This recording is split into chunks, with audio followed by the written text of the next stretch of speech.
I think we have a mess. So why don't we start? I'm Bhadelia. I'm the director of the BU Center on Emerging Infectious Diseases, and it is my pleasure today to host a wonderful group of researchers and public health experts to talk about something that's been on our mind, all of our minds, the last few weeks with the news around H5N1, the highly pathogenic avian influenza outbreak that we're seeing in dairy cows. So I'm going to do a couple of things. First, I'm going to introduce our illustrious speakers, and then I will do a little bit of scene setting and then go through some housekeeping.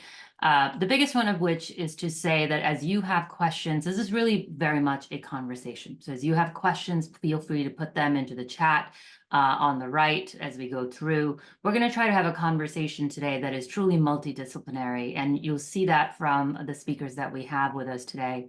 So let me start by introducing Dr. John Connor, who's a professor of virology, immunology, and microbiology. He's faculty at the National Emerging Infectious Diseases Laboratories, and his research focuses on what the interaction between viruses and hosts are, and how viruses can hijack and evolve to adapt to humans and effectively attack humans. Dr. Jessica Leibler is the associate professor and an environmental epidemiologist in the Department of Environmental Health at the BU School of Public Health. Very apropos to today's conversation, her research focuses on environmental exposures experienced by disadvantaged populations, and she studies antimicrobial resistance among industrial food animal workers in Midwest US, as well as the rise of zoonotic influenza viruses. Dr. Kayoko Shioda is an assistant professor in the Department of Global Health in the School of Public Health at Boston University. She's a vet by training, and she's an infectious diseases epidemiologist. She works at the intersection of global health, One Health, and vaccine epidemiology. She's also a SEED Corps director, co-director of a SEED Corps on data science and surveillance and One Health. And Dr. Alessandro Vespignani is the director of the Network Science Institute and Sternberg Family Distinguished University Professor at Northeastern University. And again, very apropos to today's conversation, is a PI of Epistorm, which is an Insight Center of Excellence funded by the CDC Center on Forecasting and Outbreak Analytics, which focuses on exactly how do we figure out when there's an evolving threat, of which Dr. Shioda is also a part. So welcome all for today's conversation. And let me start by setting the scene for a couple of minutes, and then I'd love to go around and just ask you guys a couple of questions and just get the conversation started. So what we know is in April and March of 2023, we've had increasing news about a highly pathogenic influenza outbreak in dairy cows with the clade 2.3.4.4b, a European lineage of this H5N1, which has been seen with growing findings in both more geographic spaces, particularly in the North and South Americas over the last couple of years, as well as a larger range of mammalian infections. I believe about 46 species of mammals have now been known to be infected, with the CDC reporting about 90 million birds in the US being infected. We're also seeing that in that span of the last 2 or 3 years, that the burden of disease among mammalian species is increasing. There are large die-offs we've seen off the coast of Peru with sea lions, as well as with harbor seals in New England. And the underlying question has always been, has this virus now evolved to potentially transmit mammal to mammal? And that is of interest because, of course, we are mammals. And it is a question that, again, is coming up in the current outbreak, which, as I mentioned, has now been thought to have started through a single spillover event from a bird into dairy cow population in December 2023, and has now led to an outbreak in 9 states and 36 herds of dairy cows. There's one human case, a mild case of conjunctivitis in a dairy worker who was handling an infected cow. That human case was treated with an antiviral medication. Tamiflu was isolated. His family members were given Tamiflu for prophylaxis, and there were no further known infections, and the worker also recovered without incident. There's also concern that the widespread dairy cow outbreak is a much larger than we think, partly because of the studies that have been done in milk. About 20% of the samples in a nationally representative sample study done by the FDA of commercially available milk was noted to have viral fragments. So studies have shown no live virus, but the idea that there is at some point in the milk samples that were collected potential of a virus that had then been killed through pasteurization. It is less concerning from a public health perspective because pasteurization is now shown to have been able to kill these viruses, but the concern is that it, again, represents a much larger pool of cows that may have been infected beyond what the USDA currently is saying has been the most common presentation in cows, which is a period of basically a short period of time where the milk is curdled, they're not lactating, and the cows recover. The mortality among cows has not been high. One last thing to share. So far, historically, H5N1 hasn't been known to infect it sporadically the human population, with about 900 cases globally known to have happened over the last couple of decades. In most cases, the mortality is about 50% prior to this, with the caveat that these were probably the sickest folks that came to attention, and it's unclear what the true epidemiology and clinical presentation range would be. Most recently, USDA has also done beef sample testing for commercially available beef and has found no virus so far. They're testing cattle, which is the testing of which is still pending. And then there is potentially a wastewater signal in some of the states, in Texas in particular, of influenza A. So H5N1 is an influenza A virus. It's an RNA virus that tends to mutate very quickly, like other flu and RNA viruses. So why don't I stop there? I think that's scene setting enough for the conversation. And I'm going to ask you all the same question to start, which is, which you can answer from your discipline, or you can sort of speak a little bit about what might cross over to other folks on this call, which is, from your perspective, what are things that concern you about the current H5N1 infection? So why don't I start with Jessica, just because you're on my right. Hi, everyone. Thank you, Nahid. Good to join you. My name is Jessica Leibler. As Nahid said, I'm an environmental and occupational health epidemiologist, and much of my work focuses on the frontline workforce in agriculture in different settings. And I have looked specifically at crossover of zoonotic pathogens that circulate in food animal populations and then are transmitted or are risks to transmit to the worker population. I feel like, from my perspective, one of the very important missing elements of data is surveillance among this frontline workforce. And so having a more comprehensive understanding as to what these workers have been exposed to. And one of the challenges in understanding this frontline workforce is that they are socially and economically disadvantaged. They are difficult to engage in surveillance and in research efforts. Many of them are undocumented workers. These are workers who might be transient in different settings, in different communities. And they may also feel, and they often do feel, a lot of employment pressure, where the industries, as we all can understand, are perhaps not thrilled about conducting surveillance in their workers or conducting surveillance in their animal populations to look for a virus where there is tremendous anxiety among the general public and where findings might undermine confidence in their food product, so milk in this setting. And so the employers, the industries are less enthusiastic, we could say, about conducting surveillance in their workforce.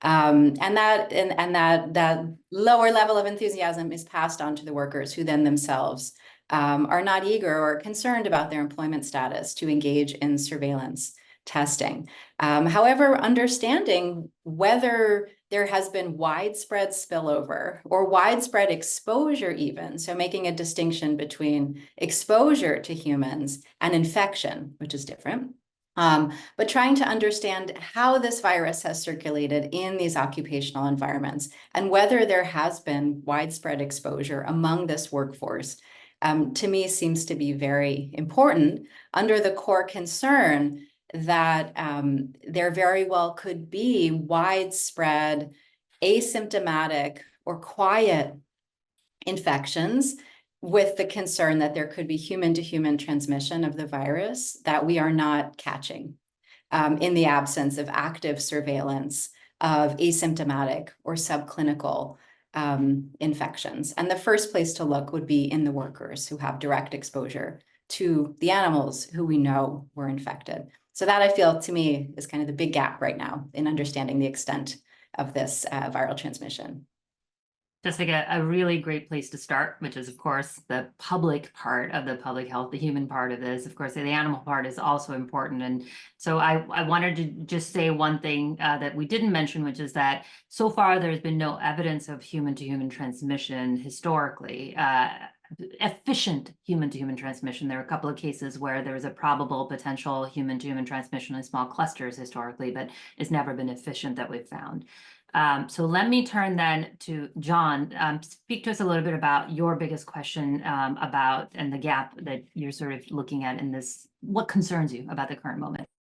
Yeah, so from my standpoint, the thing that is most obviously the gap is how things have changed, right? We're talking about high path avian influenza. The avian part is because for years we have known that it generally circulates in birds and it will regularly, but not commonly, show up in people or will show up in other animals. And in those cases, it's generally been a dead end transmission.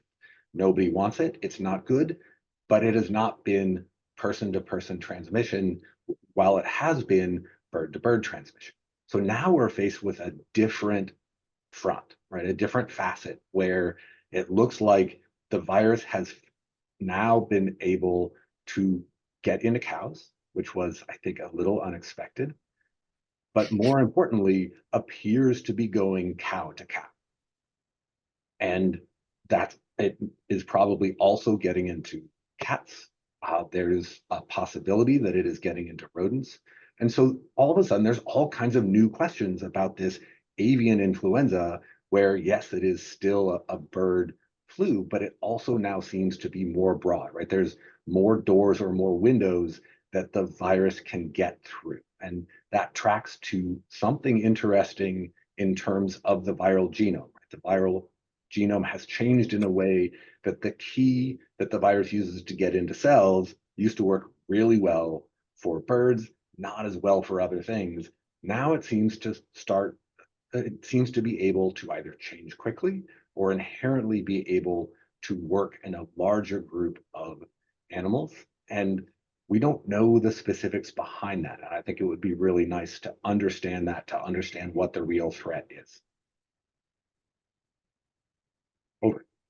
Before I leave you, could you speak to that point of what we know so far about genetically, if what has changed in this virus and what we're seeing in these cows?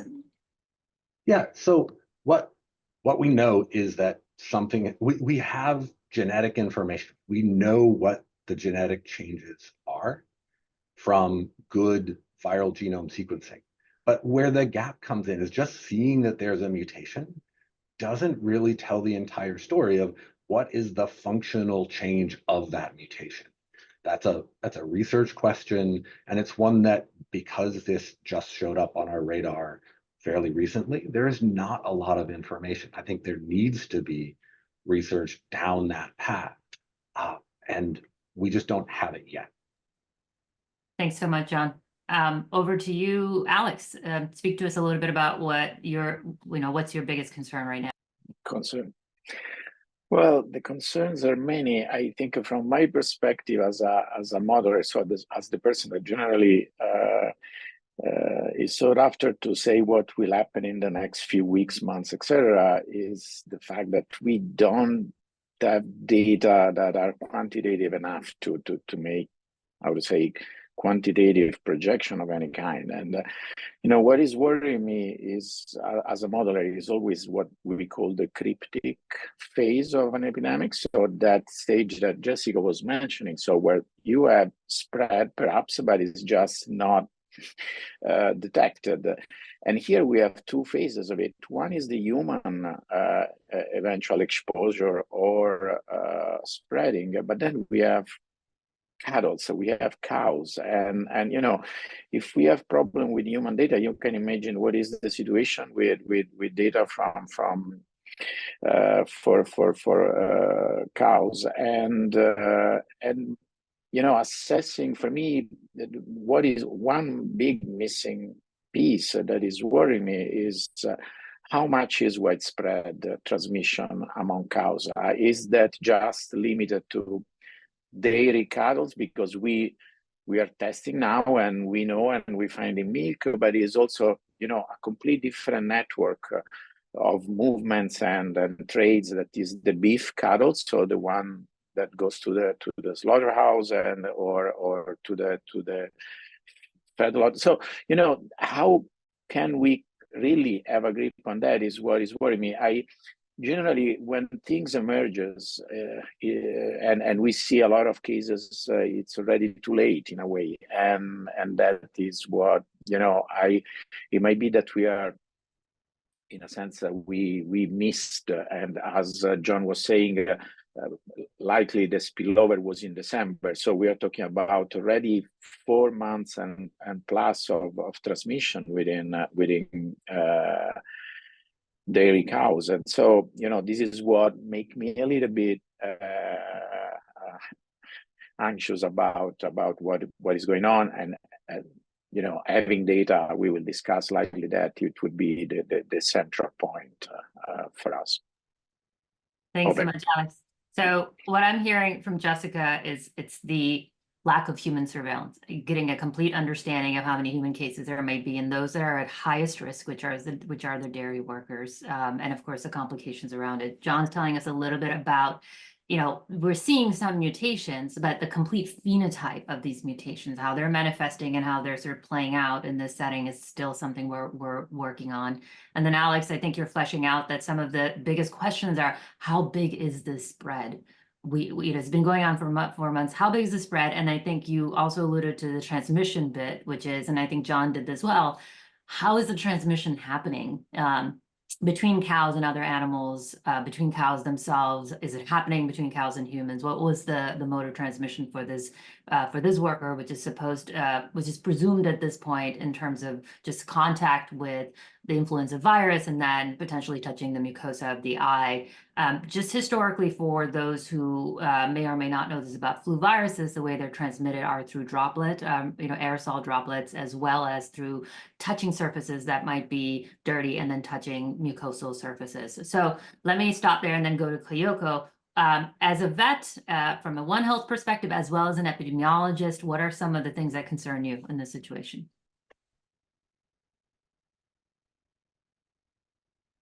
Kayoko had warned us that she is, can you hear me? Yeah, go ahead. Yes, I am so sorry. I'm having a really terrible connection issue today in my neighborhood. I don't know if you can you hear me okay? We can hear you, but I'm wondering if it might be better if you want to turn off your video. It might increase the bandwidth. There you go. Okay. Please. Yeah. Thank you so much. I'm so sorry for this. I was really excited about this webinar, but it turned out to be the worst timing to have this webinar. But I would really love to share the perspective as a veterinarian. As Nahid said, I'm a trained veterinarian. And just to share some information from the animal health side, we know this virus has been predominantly found in mammary tissue and milk among cows, and dairy cattle shows clinical symptoms such as reductions in milk production, decreased feed intake, and changes in milk quality, such as thickened milk or discolored milk. But luckily, these dairy cattle have been reportedly recovering with supportive treatment. On the other hand, other animals can be infected by H5N1, and one of them is barn cats. And they have been showing some severe symptoms such as respiratory signs and neurologic signs. And unfortunately, the cats that were affected in farms in Texas have died from H5N1 infection. So I don't think the general public needs to be worried about their pet cats being infected and affected by this, because usually the cats, they stay inside of their house and do not have chance to interact with daily cattle. But the veterinarians should try to gain the up-to-date information and include influenza on their differential list if they work with the farmed animals and so on. But yeah, I don't know if I was Thanks able so to much, finish the Kayoko. comment without disruption. No, we heard you. Thank you, and I apologize. This is clearly seems like a bad time in terms of the internet access infrastructure in your neighborhood. So for me, I think from a clinical perspective, right, I think building on Jessica said, I think not understanding if there have already been other sporadic infections. I think the biggest question that I keep asking is if one farmer with direct contact with an infected cow was able to get infected, we have thousands of cows on 36 herds in 9 states, the idea that no other human was in a similar situation where they may have been exposed to the same kind of unpasteurized milk, right? The highest concentration of virus is in the unpasteurized milk. So once again, going to Kayoko's point of clearly for those who are joining us, I think the number one message is this is not an issue for the general public, particularly now that there is evidence that, with our commercial milk supply, the pasteurization is leading to safer milk, although not a moment you want to drink raw milk in, but I think understanding the natural history of this study, of this infection, both in animals as well as humans, is one of the biggest concerns and questions that I have. Jessica alluded to this when she talked about, are there pre-symptomatic or asymptomatic or very minimally symptomatic infections? Traditionally, this is a disease that's caused 50% mortality. But how is it manifesting in this particular scenario with a different kind of inoculation with this particular strain and clade of the virus? That natural history in humans is important, the range of those presentations. And we presume in most settings that it would be a respiratory presentation, but we're not seeing as much virus in the cow, the respiratory systems of the cows, and hence the presentation may be different in humans that are coming in interaction with the cows. The second is a natural history in the animals. I think getting a better understanding of how long the virus lasts in animals. And there are some studies, the EID study from the CDC presented some necropsy studies in terms of where the virus is present in the tissues, but then in general, how long we need to be concerned about infected by animals being able to transmit to others. That transmission is happening between cows, according to USDA. Currently, the major thought is it could be through contaminated milking equipment, but then there's also stuff going on where the virus is jumping from cows back into birds. So how is that happening? Because clearly there's no sharing of milking equipment, right? And so the big concern is that some of this is just unpasteurized raw milk on farms that cats are getting into, that other animals may be getting into, but certainly that also means the humans that are handling that unpasteurized milk that might have virus are also at risk. So let me stop and say,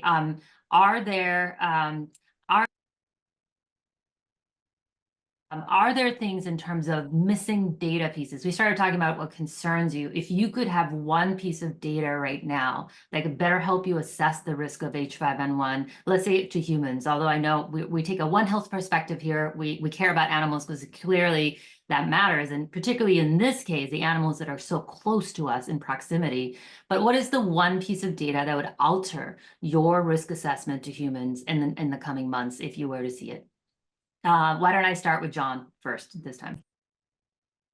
Yeah, so in terms of, aside from the obvious, what it would be really nice to have is a detailed understanding of somebody who became exposed, then infected, and watch what the course of disease is. To me, what I think is missing is an understanding, and this has been discussed already by multiple on the call, that understanding what the general level of illness in individuals that we're working with H5N1 positive cattle, I think would be really helpful, right? And not in terms of did they get sick with H5N1 high path avian influenza, but was there a general report of increased illness? It would be an indirect indicator, but I think it would be really important. Well, it's interesting because there are reports, I mean, it might just be hearsay, but you're seeing news reports that vets in regions are saying that aside from sick animals, they're potentially seeing more human illnesses as well. So that's a question mark. We, of course, don't have an answer to that. Alex, why don't I have you go? Well,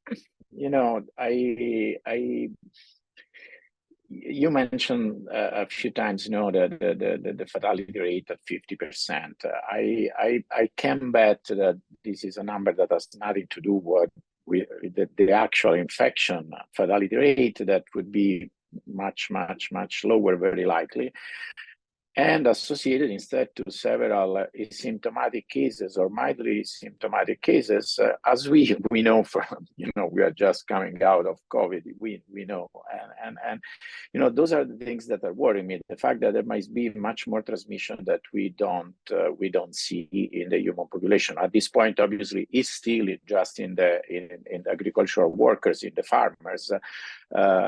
So getting a grip on that would be extremely important. And I don't know, serology, more extensive serology on those on farmers, worker, not just where we see an outbreak in the cattle, but since this is likely started in December, can we go back in time and test more generally in farms that might have had outbreak in the past, and as well. I'm pretty sure we don't know the full extent of the outbreaks in the cattle at the moment. So I think this would let us understand much more. I think there is also another. Testing is very important, but we need to do testing that is, if we want to really. What would change the risk assessment if we see some level of sustained transmission in the human population? If we don't test enough, this is not visible. And I think it's really interesting what is done now with wastewater and looking at the wastewater level for the identification of viruses and see if there are anomalies. My fear, however, is that we should be a little bit more strategic in that, because if we just wait to see an anomalous signal in wastewater, it might be just too late in a sense. We already see something that is macroscopically large, and so I don't know if there is. We might think of different way of sampling so that is more driven by what we want to monitor, what is the surveillance, and try to catch eventually human to human spreading as soon as possible. This is my I think is the big gap at the moment. We need to have more data on potential human to human transmission, and not just kind of passive monitoring, waiting for major anomalies in current signals, because it might be too late. Yeah, and because I think we're in a mixed group of general public as well as those who are working on this every day. So I mean, I think the kind of testing we're talking about here is either clinical testing for people who are sick. We're talking about serological testing, which shows evidence of antibodies in animals or humans, which is available. And there are validated serological tests for H5N1. Somebody asked the question about what H5N1 tests are available for testing birds and animals. CDC has shared that the currently commercially available flu PCRs should pick up flu A. And of course, H5N1 is a flu A. And hence there should be, for the most part, if you have a flu test, it should be able to pick it up. John, is that correct? Are you seeing the same studies as well? Yes. Okay. Yeah. So most of the flu tests are fairly general. And so it will not be able to identify that it is H5N1. It will identify it as flu A. Yeah. So then the way to identify that it is H5N1 generally takes greater sequencing, which is done at public health laboratories or state laboratories. Just, I think, talking through this so that those who are in conversation get a better understanding. There are no commercially available validated tests, rapid tests for H5N1, as far as I know. There are a couple of assays that do COVID and flu together. Lucera had one, but I'm not sure that it really works to identify rapid antigen, but others may have a better sense of it, whether it does or not. But they're not widely available. And then there is environmental testing, which is wastewater, which is what Alex talked about. So far, serological testing studies have been put into place, but they have not started, and CDC has suggested. And there is monitoring of high levels of presentations of influenza-like illnesses at emergency rooms, as well as influenza laboratory tests that are positive. That has been the way that we've been surveilling this. And to Alex's point, that's too late. If you're discovering a large surge in human infection, that's probably too late. So let me go to you, Kayoko, and say, and ask, what would be the one finding that would sort of change your risk assessment about H5N1? Yeah, I just agree with all the things that other people have already mentioned, but I want to add one more thing about the wastewater treatment plants, wastewater data. It's been really helpful for the COVID pandemic and many other respiratory infections, including this H5N1. And there have been a lot of work already done for H5N1, and there have been preprint papers about the wastewater data, which has been really helpful. And there's no doubt that wastewater data would play key roles in many of the future pandemic responses.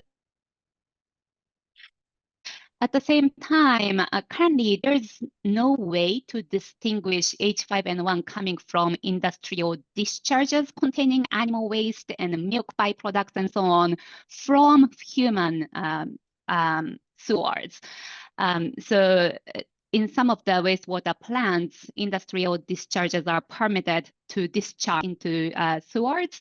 So there's no way to distinguish whether this was coming from animal waste or from human waste. So that's the future question, I guess. Yeah, it's really interesting. If I can stay on you for a second. So currently the USDA is asking farms to not put in contaminated or in fact milk with evidence of virus into the larger pools, right? Which means that milk has to go somewhere. Do we have and there is guidance from USDA and APHIS, particularly around the biosecurity and disposing of all that, right? But there is a question of like, at some point that all that milk goes somewhere, and then how is it disposed? It's not clear to me. I don't know if Kayoko, if you have a better sense of that decontamination and disposal. Yeah, I'm sorry.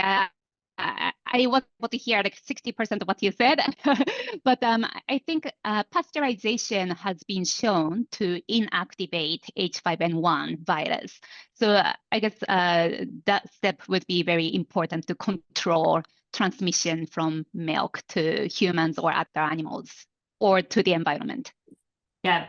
I think my question is whether there is milk that's now not being put into the pool where in commercial, selling, and how that's biosafety wise taken care of on a farm as well.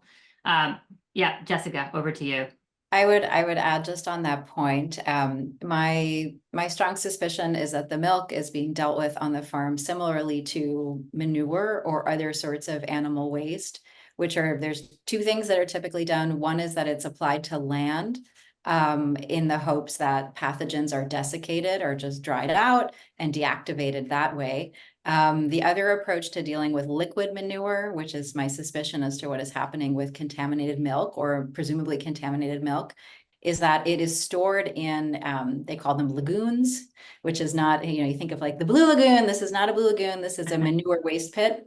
And sometimes they are, so this is not somewhere where you're going to take a dip, but these are, sometimes they're covered, sometimes they're uncovered liquid manure pits. And this is typically how manure is handled on dairy cow farms, because cows produce wet manure. Poultry, typically it's a drier matter that's land applied. So my guess is that there's some land application of this potentially contaminated material, which poses a very substantial concern for land application of active virus. And we think about how this pathogen was likely introduced into this industrial system And it was through, the wild birds who are attracted to these industrial food animal systems, largely because there's undigested food in the animal waste that draws the wild animals to these facilities. So they're kind of like an attraction for the wild animals in the local environment. And the concern is that if we have pathogens that are viable, that are in the local environment, in the water and the land, kind of what that means for additional contact with other animals, and also for humans, and more broad spread transmission among these facilities. And Jessica, staying with you, so there is this question of the fact that at some point, this jumped from birds into cows in 2023 December, and now is transmitting on the farms and from cows into birds and cows into cats. So would you presume the majority of that transmission there is from potentially those waste products, or what are your thoughts about what's going on these farms? That would be part of it, is my suspicion that there's an infectious element to animal manure among, of animals who are infected with the virus, that there's active virus in the animal waste. And the animal waste is an attraction for wild animal species. And so these animals are drawn in and out of these facilities. And I think, one of the interesting things as we think of industrial food systems more generally, is that from a pathogen perspective, they're very, very difficult to ensure biosecurity, even though the industry is, and even federal agencies are very focused on biosecurity on the farm. It's very difficult for anyone who has been to one of these industrial farms. There's people coming in and out. There's workers, there's veterinarians, there's people who are involved with the industrial processes with transport of animals. There's folks involved in all components of the production side, from both the farming to also the transport, and then also the slaughter and the processing of animals. And there's many shared facilities within these industry networks. And so milk is a part of it, but there's shared transport vehicles, shared workers, many sorts of things. So my strong guess is that the waste is playing a substantial role in how the virus is transmitting between facilities and within facilities. And just ending with my own thoughts in terms of from a clinical and medical response perspective on this, the things that would change the equation for me, I think you often hear that H5N1 is not the same as COVID. Partly because COVID is a brand new virus. We were, still developing these vaccines and medical countermeasures for it. H5N1 is influenza A, and we have antiviral medications, which is true. We have Tamiflu and other neuraminidase inhibitors, and we have a huge stockpile of these. So in the event, I hope, which never happens, where there is efficient human to human transmission, that's currently not the case that we've found so far, that you would be able to deploy medical countermeasures that have already been shown to be effective. The other thing that you often hear is that this is a virus that we already have stockpiled vaccines against, which are towards an older version of this virus, as well as candidate vaccine viruses that could be mounted for further manufacturing. But the two things that would change my assessment in terms of a risk is, as you may have seen, that there was a sporadic case discovered of I think a dolphin who had an infection that had resistance neuraminidase inhibitor, so Tamiflu, the antivirals. And the reason this is of concern, and I think it would very much change my entire perspective of how to deal with this, is that if we do a lot more surveillance and we do a lot more genetic sequence, and we find that this mutation is a lot more widespread, then we have to think about what our first line would be in terms of protecting humans as they get infected, if they get infected. And it already is a question, right? If there are more sporadic cases among humans where Tamiflu or others could be, where Tamiflu or other antivirals could be deployed, we don't know. That seems not currently to be the case. We haven't seen that in any other sequences that have been identified so far. The other is if the virus itself changes and our candidate virus vaccines or stockpile vaccines, it evolves enough that over the next however amount of time that we have to find new candidate virus vaccines to be able to be the startup to where we go with the next vaccine candidates. In general, my understanding is that it would take a long time to go, we would need additional funding and a period of time to be able to mount a response, to create new, manufacture the vaccines that out of the candidate virus vaccines that we have that have been shown to be effective against this current H5N1.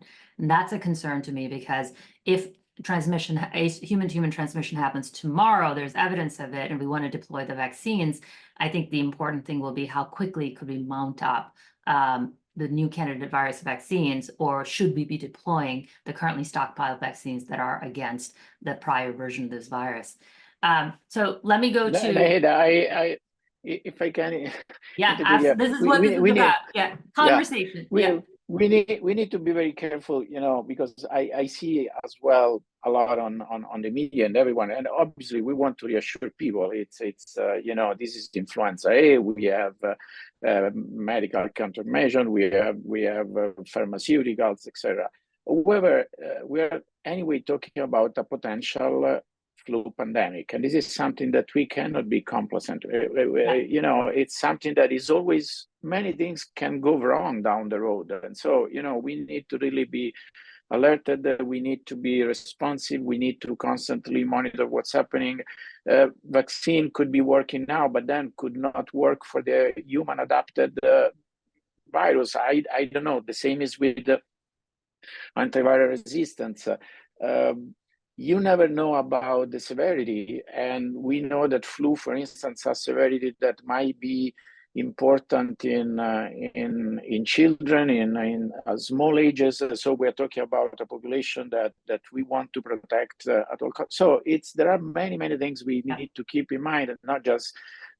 And my fear is that, unfortunately, coming out of a big pandemic of 4 years that has been polarizing, and where people had, all their share of, it will be difficult to bring people on the same page if there is any real response that we have to mount. And so we need to stress the fact that, a flu pandemic is anyway something that is serious, and we should respond seriously. Otherwise, we might end up in big trouble. So that No, very important, and a very good transition to that last question for all of you. And for this, I'm going to have a surprise guest join us as well. I'm going to promote Lauren Sauer, who is also a SEED faculty, and she is the director of the National Special Pathogens Research Network, as well as associate professor at University of Nebraska Medical Center, to be a panelist, because she's been working a lot with states and other but as I do that, I wanted to stick with that question, which is what should we be doing now to better position ourselves for a potential human-to-human transmission with this flu? So, Alex, do you want to finish the rest of that comment in terms of what you think we should be doing now? We've talked about surveillance. Are there other actions that you think need to take place now? Well, one thing is, as we were saying, and I think we're all on the same page, is intelligence. So we need to have data. We need to do surveillance. We need to be creative. I think we know that influenza and the flu has a lot of asymptomatic cases and undetected transmission. So we need to find ways to be effective at monitoring the population. Keeping that into account is always, as we said, when we see anomalies in signals, is way too late. And so I'm thinking about, how we can work with new technologies and as wastewater at point of entry, wastewater on transportation systems, etc. So everything that could provide early warning signals. And the other thing, however, is, my previous comments were a segue to that, is communications. I fear that we are at a stage at the moment, after 4 years of enduring a pandemic, that the public doesn't want to hear about another pandemic. It doesn't. You think that we are just crying the wolf, and that's very dangerous. And so we need to put down a big effort in communication, and that's, starts from webinar like this one, but then goes down to the media, to the public, to really communicate that, health threats like this one are serious.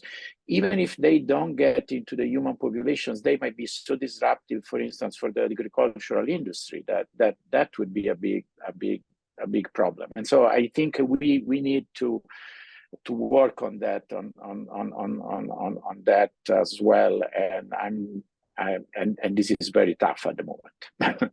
Well, it's so interesting you raised this question about, this is an interesting moment in communications, isn't it?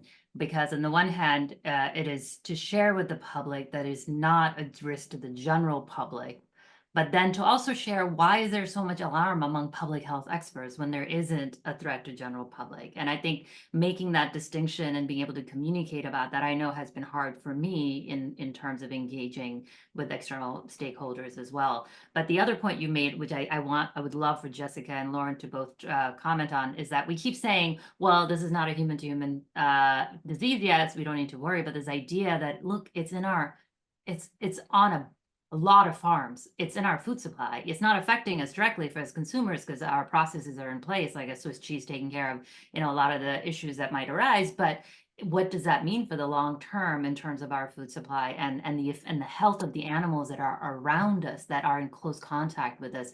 So Jessica, if you could start, and then Lauren, and see if you could flesh out other things that you guys think we should be doing. Sure, it's a really important question. I mean, I think in many ways, it strains credulity to say there's only been one human who's been exposed and infected with this virus, given the sheer number of facilities that have been infected. And going back, Nahid, to your earlier comment just about the quantity of milk that when tested seemed to contain fragments of this virus, it is very logical to assume that there's been much broader human exposure than we've been able to document. And so that speaks again to as we've talked about, many of us have talked about the importance of surveillance among the frontline workers. I would also add surveillance of their household members is an important step in terms of considering, as these viruses may evolve or mutate to human transmission, the likely spot that we would see that would be in the household contacts of these frontline workers. But I think the broader issues that this conversation brings up, and this issue in my mind brings up, is the larger sustainability of our food production systems from a public health standpoint, and whether or not the ways that we produce food animals in the United States and in many high-income countries just kind of runs counter to our pandemic prevention goals. We have environments on, these industrial food animal facilities where you have 50,000, 100,000 genetically extremely similar organisms that are kind of lying in wait for the introduction of a pathogen. And when you have a pathogen like an influenza A virus that mutates rapidly and gets very excited when it is able to evolve to infect a new mammalian host, for example, and you have a lot of humans who intersect with this system, and it's critical to our food supply, it brings up the larger issue of what is the sustainability of these systems, and are there ways that we could think about reducing the overall risk, or kind of aligning these systems in a smarter way with our overall public health, global health goals of reducing pandemic risk. A true One Health, I think, approach, right? Really to step back and think about the whole system and how it could reduce not just risk for this, but also others. Lauren, over to you. Yeah, thanks, Nahid, and thanks for allowing me to join. I've really enjoyed the discussion so far, and I think I completely agree with everything that Jessica just said. I think a first step from my perspective is to build trust with the farms and the workforce that they need to sustain their operations. I know it's hard to talk about factory farming, industrial farming, especially in the United States, but this is a part of the industry that has an immediate and urgent threat, both to animals and humans and our broader food supply. And I think anything we can do to demonstrate to industry in this space that we are here truly to help and support the health and well-being of both the animals and the workforce, I think it is essential that we improve our surveillance efforts. Absolutely. From my perspective, what is equally, if not more essential, is getting the workforce access to usable, meaningful PPE and possibly vaccination if the vaccines are ready to go. This should be our target so that we are protecting them immediately, that the focus is on their health, which obviously will impact the broader communities and their families' health as well. But we need to stop transmission into humans, and we need to protect these people who have already been made vulnerable by systematic challenges and inequities within the factory farming system or within this industry system. And so I think a real focus that we could take here that would build pathways for improved surveillance, would build pathways for increased sample collection and increased testing in workforce, is to provide them resources that will immediately begin to keep their workforce healthy and safe. Really important. I think first and foremost, you can't do anything else unless you have that trust. And I do worry about, like, you see this conversation already devolving into the well-known pathways of what happened during COVID, the red and the blue states, the left and the right. And this is so not where this needs to go. I mean, as a country, I feel like we need to start bridging some of those divides, not just for this, but for future threats. And it has to come from that threat, Lauren. So well mentioned. John, over to you. So the question is, what would you do right now to position us well? Yeah, so a couple things to perhaps repeat some of what Lauren said. I think one of the things that, right, we're all sitting here with a perspective of human disease largely, with Dr. Shioda being a welcome addition, and Lauren too. What we are, I think, don't appreciate right now is the sophistication of farming and the threat that they see in a way where we could, as people who think about human health, could approach them in an incredibly respectful way, right? The way that they are able to deliver yummy milk to my fridge every single week so that I go through a gallon of it and like it, 3 gallons of it every week and like it every single time is nothing short of amazing. And yet, I think in this discussion, or more broadly, we almost have an antagonistic way of talking about the farms. And so I think having a way of really understanding what the pinch points there are incredibly important. And being able to have an understanding of how to be incredibly respectful while asking for information. But the other thing is, if there's not a way to identify it when it's in cattle and moving to people, I do think it's important to think about how to be fast responders. And I think COVID gave us a lot of tools. Clearly gave us a lot of practice, but a lot of that rapid responding capacity is not currently engaged in trying to be ready for this. And I think that would be really important, right? We have very strong viral genetic sequencing capacities that would allow us to identify whether resistance is cropping up, would allow us to understand whether there is going to be evasion from any of the countermeasures that we have. But it's not fully engaged right now. I don't know that it will need to be engaged, but having a dry exercise of, okay, here's what we would do, I think would really prepare us well. Over. Really important, John. And I mean, I think absolutely right. I kind of feel that there is no path forward unless we're doing this in a way, again, another balance point in this conversation, aside from the balance point of how do we communicate about this to say it's not a threat to general public, but hey, it's a threat we got to really work on, right? Here's the other balance point. How do we learn more about this disease and surveil without threatening our food supply, right? Without threatening the operations that bring our food supply without unduly affecting consumer confidence, but at the same time doing it, enough work to be able to detect the threat if it exists there. So Kayoko, on that point, over to you. What would you do right now to help us be better prepared?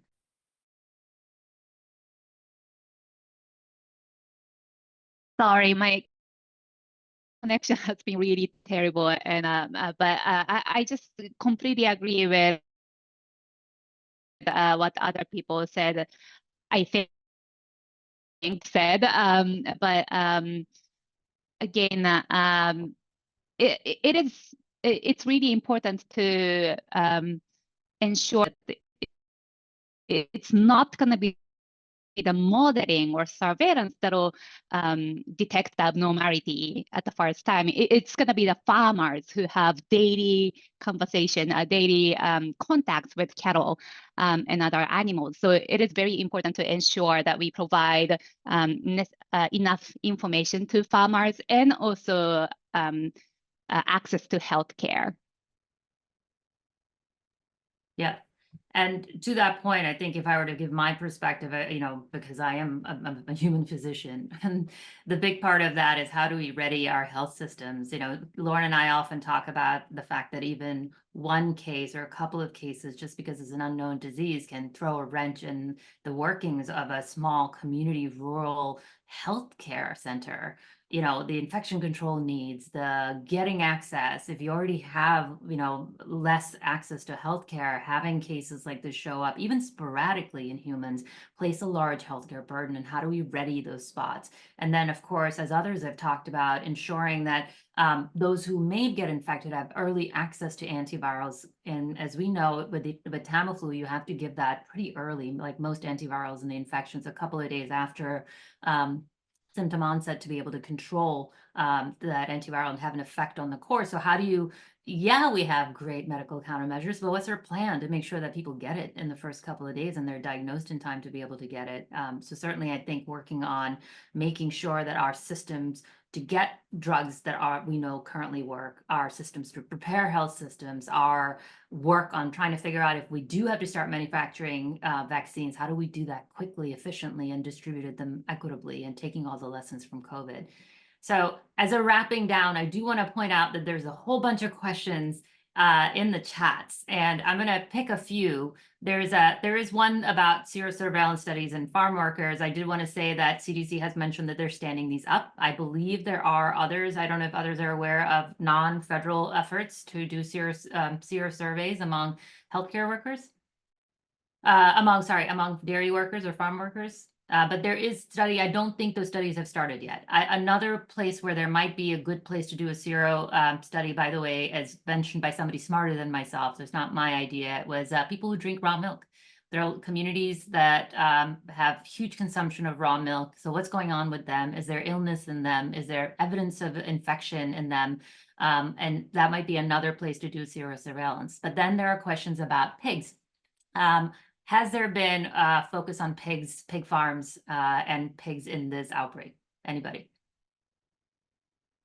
There has been, to my understanding, and it's been a combination of research efforts. I do think that there are researchers who've been engaged in this, in the zoonotic transfer of workers in these industrial food animal systems for many years. And those are relationships that have been born over decades of trust that have been able to be leveraged now. But those are largely research-related relationships and not kind of federal CDC monitoring, USDA type relationships. So yes, there is some research in pig farms, but much of it is research related.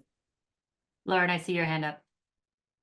Yeah, thanks. I would just add that, to Jessica's point about these trusted relationships being built, there's also more of a culture of testing and of surveillance in pigs, because we've seen this disease in pigs before. So I think to John's earlier point, like we have access to these farms, all the swine farms, because of those longstanding research relationships, but also because there's a different expectation of testing and monitoring of the animal population. And so ultimately we may get there with the the dairy cattle industry, but this is something that is already being monitored because of the systems that are in place, because we know these animal populations are affected as well. There was a great question by Judy Stone that I kind of want to bring up because I think underscores something that's really important, which is what are your recommendations for county fairs? And similar, it looks like potentially disaster situations. Are there plans for surveillance for families that participate, right? So points to another piece where even if it's not a human-to-human transmission, if this virus extends into so much of our domestic animal, then there are more chances of potential exposures. And Lauren, it looks like you answered that. I don't know if you want to speak a little bit to that. And I know we're going over, but maybe a couple more minutes and then we'll call it an end. Yeah, I mean, I think I put most of this in the chat. I think that we've seen really good uptake of like small scale micro training and education programs and PPE distribution programs, saliva testing programs at farms, particularly in rural communities that are attached to ag schools. And so this is a model that could potentially be leveraged where the training and education is built by the IPC programs and the schools or the academic medical center, and then distributed through the way they distribute other types of programs. Fairs have been used to do public health related activities for a long time. This is just more directly related to the activities that happen within the farm. And I gave some school examples that have materials up on their website. That's great. And then there's some questions about pasteurization. I know that FDA has done a nationally representative study. John, you want to talk a little bit about live culture versus PCR, and how do you feel about the current pasteurization process? Yeah, not being a food scientist, you should take anything I say with a grain of salt. But what we know about flu viruses is that they are heat inactivating. And we are not aware of any flu viruses that have developed some sort of super awesome armor that makes them immune. So I fully expect the pasteurization process to be inactivating for this flu virus. And the early studies have borne that out. I think continually checking it is probably a pretty good idea. But as I mentioned earlier, yep, there is definitely, I believe that there are flu genome fragments floating around in the US milk supply. I am still buying. So am I. I'm still drinking milk, and I think, of course, it's all more about surveillance and giving a sense from how widespread it must be versus whether pasteurization actually kills, because there is now evidence that the live virus has not been detected in any of those samples. All right, I'm going to do a rapid round. Is there something that is top of mind, tip of tongue that you want to make sure we get across on today's webinar, and then we'll end? And given just all our wonderful attendees, we've had, I think, at one point 135, 140 folks here. Maybe in a few weeks we'll have another one and just have a discussion of where we're at. But let me start, Kayoko, first. Tip of tongue, top of mind, something you want to make sure gets out there. I think I really wanted to emphasize the trust with farmers again and again and again. I think that's really important. We know we don't have great trust with them, but then I guess enough efforts have not been made yet. So that's one of them. Thank you. Jessica. These are great points, and thank you so much for this conversation. My final point would just be that the farmers and the industries are major international conglomerates. These are Cargill and Tyson and Purdue. These are major corporations, and they are not your backyard small-scale farmer, and they are distinct from the workforce. And the workforce remains very vulnerable. And the interests of the workforce and the public health interests of that workforce and their safety and health align very closely with global pandemic prevention aims. And those might be distinct from the industry perspective and the intentions or goals or the incentives facing these international conglomerates. So distinguishing between the workers, the industry, the farmer, and whose goals align is my final point. And thank you for this great conversation. Great. Alex. Great conversation, and I have to thank you. I learned a lot myself too today, and I think that we need to, in a sense, to be prepared. I think from those kind of discussions, I get this feeling of, okay, we don't have to to panic. We don't have to be mongering, but we need to be ready, and we need to go the extra mile. So there are a lot of things that we can do and are not done at the moment that we should probably, I would say, use all our possibilities. Like we just tend in some cases to say, well, the federal government will do this and that, but we cannot just rely on that. For instance, you can impose control and testing on cattle trades interstate, but then what happens within a state is a different story. So we need to be proactive and make that effort of communication that this is something that we need to monitor closely. Sounds great. And John, last word. Agree with Alex and everybody else. Great. Lauren, and to drop off, but just want to thank all of you for your time, for your insights, and for our audience. And of course, you're always welcome to send us questions you might have at seed@bu.edu, and we can see if we can get some of those answered in addition to the questions today. Thank you so much for joining us. Thank you to our panelists, and we'll see you at some point down in the future. Thank you.